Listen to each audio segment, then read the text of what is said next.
Here is an update video showing the construction of flyover bridge going on right here in Eke Obinagu, here in Emene Enugu State.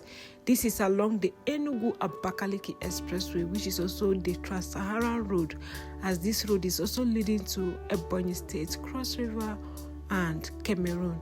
So this is the level of work going on right here. This construction of flyover is being done to ease the stress on this road, the heavy congestion on this road. So I thought to show you the level of work going on right here in Eke Obinagu, Enugu State, Nigeria. I'm so excited about this project, as this flyover construction is going to ease a lot of congestion on this road, especially at this junction, Eke Obinagu, and as well increase the value of properties around this area.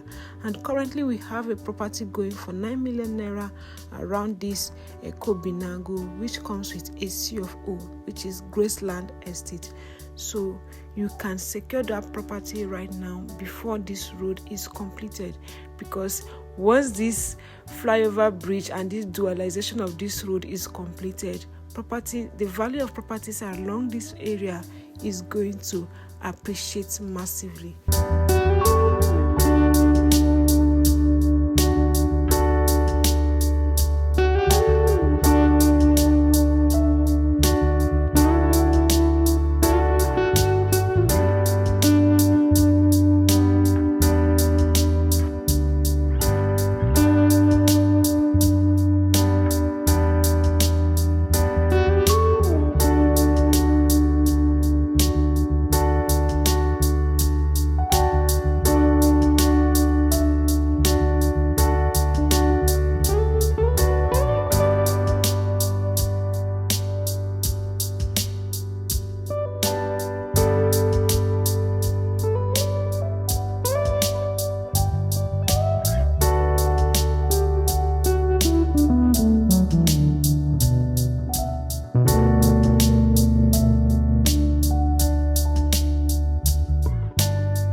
So this is all I'll be showing you on this video. Remember, we have a property known as Graceland Estate of this Eke Obinagu flyover construction, which is going for 9 million naira with a C of O. If you want a plot in Graceland Estate, you can kindly send me a message on the numbers on your screen. And don't forget to like this video and subscribe to my channel for more updates like this. Until I come to your face again, enjoy a good day, and then bye for now.